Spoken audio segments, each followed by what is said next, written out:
نحمدہ و نصلی علی رسول الکریم اما بعد اعوذ باللہ من الشیطان الرجیم بسم اللہ الرحمن الرحیم والشمس وضحاها والقمر اذا تلاها والنہار اذا جلاها واللیل اذا یغشاها والسماء وما بناها والارض وما طحاها ونفس وما سواها فألهمها فجورها وتقواها قد أفلح من زكاها وقد خاب من دساها كذبت ثمود بتغواها إذ انبعث أشقاها فقال لهم رسول الله ناقة الله وسقياها فكذبوه فعقروها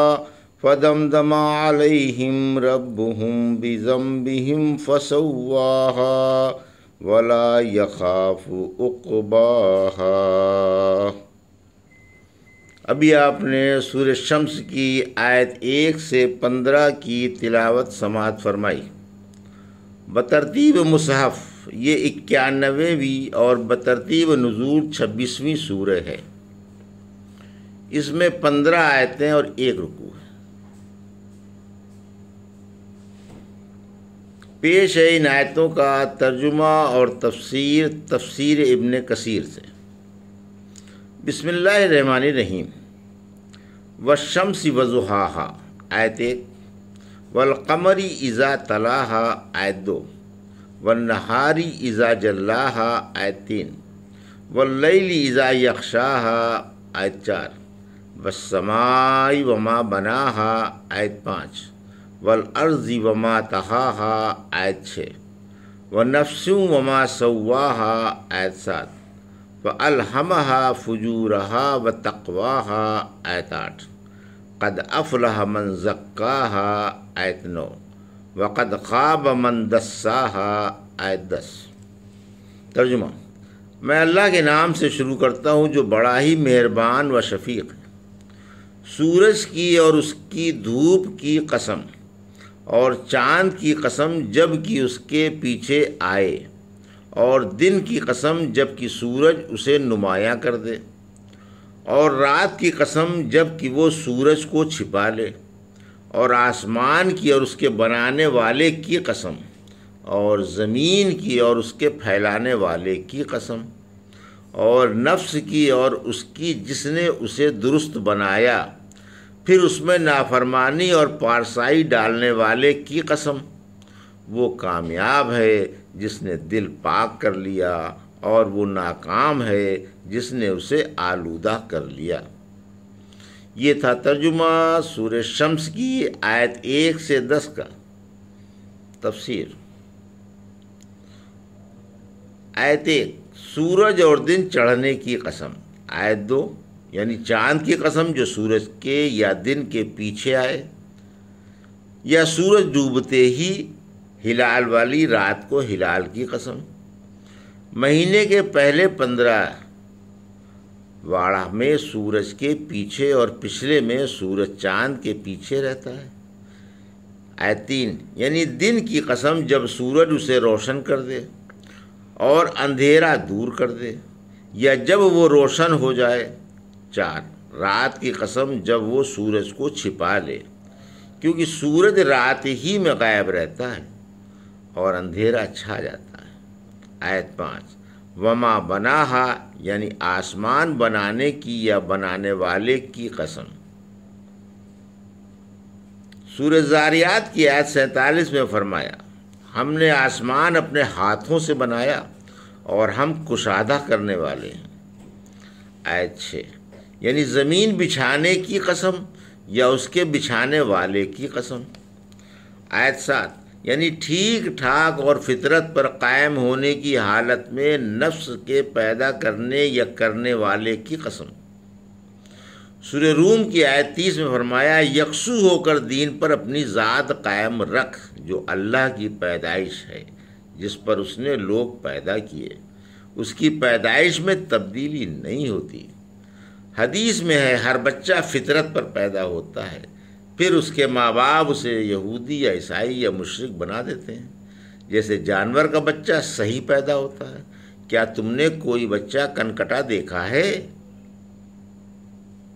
میں نے اپنے بندے توحید پر پیدا کیے، پھر شیطان نے انہیں ان کے دین سے ہٹا دیا۔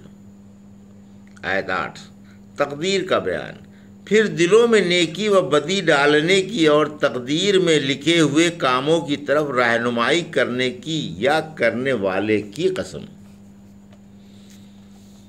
ایک مزنی یا جہنی نے رحمت عالم صلی اللہ علیہ وسلم سے پوچھا کہ اے اللہ کے رسول صلی اللہ علیہ وسلم، کیا لوگ تقدیر کی تحریر کے مطابق عمل کرتے ہیں یا اپنی طرف سے کرتے ہیں، جبکہ نبی آ چکے اور حجت قائم ہو چکی؟ فرمایا تحریر تقدیر عمل کراتی ہے۔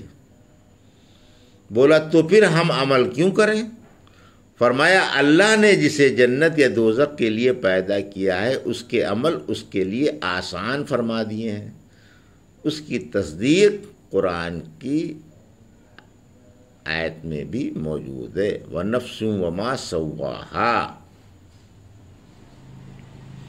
دل کی پاکی پر فلاح موقف ہے۔ آیت 9 یعنی جس نے فرما برداری کر کے برے اخلاق سے دل پاک کر لیا وہ کامیاب ہے۔ سورہ اعلیٰ کی آیت 14-15 میں جو برے اخلاق سے پاک ہو گیا وہ کامیاب ہو گیا، یا وہ کامیاب ہے جسے اللہ نے پاک فرما دیا، اور وہ ناکام ہے جسے اس نے گندا کر دیا۔ ابن عباس فرماتے ہیں رسول اللہ صلی اللہ علیہ وسلم تقویٰ و تقواہا پڑھ کر ذرا ٹھہر جاتے اور یہ پڑھتے اللہم آت نفسی تقواہا انت ولیہا و مولاہا و خیر من زکاہا۔ اے اللہ مجھے پارسائی عطا فرما، تو ہی میرا دوست و آقا ہے اور پاک کرنے والوں میں تو سب سے بہتر ہے۔ آیت 10 برعکس اس کے جس نے نافرمانی میں زندگی بسر کی وہ نامراد ہے۔ کذبت ثمود بتقواہا آیت 11 اذ انبعث اشقاہا آیت 12 فقال لهم رسول اللہ ناقۃ اللہ وسقیاہا آیت 13 فَكَذَّبُوهُ فَعَقَرُوهَا فَدَمْدَمَ عَلَيْهِمْ رَبُّهُمْ بِذَنبِهِمْ فَسَوَّاهَا آیت 14 وَلَا يَخَافُ عُقْبَاهَا آیت 15۔ ترجمہ: سمودیوں نے اپنی سرکشی کی وجہ سے جھٹلایا۔ جب ان میں سب سے زیادہ بدبخت اٹھا، ان سے اللہ کے رسول نے فرمایا کہ اللہ کی اونٹنی کا اور اس کے پانی پلانے کا خیال رکھنا۔ آخر سمودیوں نے رسول کو جھٹلایا اور اونٹنی کو مار ڈالا۔ پھر ان کے گناہوں کی وجہ سے ان کے رب نے تباہی بھیج کر انہیں برباد کر دیا، اور وہ انجام کی پرواہ نہیں کرتا۔ یہ تھا ترجمہ آیت 11 سے 15 کا۔ تفسیر آیت 11-12 ہدایت سے نفرت بدبختی کی جڑ ہے، یعنی سمودیوں نے سرکشی و بغاوت سے حضرت صالح کو جھٹلایا۔ بے ایمانی اور ہدایت سے نفرت نے انہیں اس بات پر آمادہ کر دیا کہ انہی کا مشہور گنڈا کھڑا ہو گیا جو سب سے زیادہ بدبخت تھا۔ اسی نے اونٹی کی کوچیں کاٹی تھیں، یہ بہت ہی سرخ تھا۔ اس کے بارے میں فرمایا سورہ قمر کی آیت 29 میں سمودیوں نے اپنے ساتھی کو آواز دی اور اس نے آ کر اونٹنی کو زخمی کر دیا۔ یہ اسی قوم میں شریف و رئیس تھا اور اس کی بات مانی جاتی تھی۔ عبداللہ بن زمع رضی اللہ عنہ کہتے ہیں ایک دفعہ رحمت عالم صلی اللہ علیہ وسلم نے خطبے میں اونٹنی کا اور اسے مارنے والے کا ذکر کیا اور یہ آیت پڑھ کر فرمایا یہ اپنی قوم میں عزت دار اور بڑا آدمی تھا اور ابو زمع کی طرح تھا۔ شہادت علی رضی اللہ عنہ کی پیشین گوئی۔ آپ نے علی رضی اللہ عنہ سے فرمایا کیا میں بڑا منحوس آدمی نہ بتاؤں؟ بولے ضرور بتائیے۔ فرمایا دو شخص ہیں، ایک تو سمودیوں کا سرخ آدمی جس نے اونٹنی کو مارا تھا، اور ایک وہ جو تمہارے سر پر تلوار مارے گا یہاں تک کہ خون سے تمہاری داڑھی رنگ جائے گی۔ آیت 13۔ ان کے رسول حضرت صالح تھے، آپ نے تاکید کر دی تھی کہ خبردار اونٹنی کو کوئی تکلیف نہ پہنچائے، اس کے ساتھ بدسلوکی نہ کرے اور اس کی باری کے دن زیادتی نہ کرے۔ ایک دن تمہارے جانوروں کا ہے اور ایک دن اللہ کی اونٹنی کا۔ آیت 14۔ لیکن ان شامت کے ماروں نے ان کی بات نہیں مانی اور اسے زخمی کر دیا، جو ایک چٹان سے بطور معجزے کے پیدا ہوئی تھی اور ان پر حجت بن کر آئی تھی۔ آخر کار اللہ کا قہر ان پر امڑ آیا، تباہی نے آ گھیرا اور سبھی پر عذاب آیا۔ آیت 15۔ یعنی اللہ کو کسی کے انجام کی پرواہ نہیں ہوتی، وہ انجام سے بے خوف ہو کر سزا دیتا ہے۔ الحمدللہ سورہ شمس کی تفسیر تمام ہوئی، اللہ قبول فرمائے، آمین۔ یہ تھا سورہ شمس کی آیت 1 سے 15 کا ترجمہ اور تفسیر جو ابھی آپ نے سماعت فرمائی۔ بارک اللہ لی و لکم فی القرآن الحکیم ونفعنا وإیاکم بآیات الذکر الحکیم۔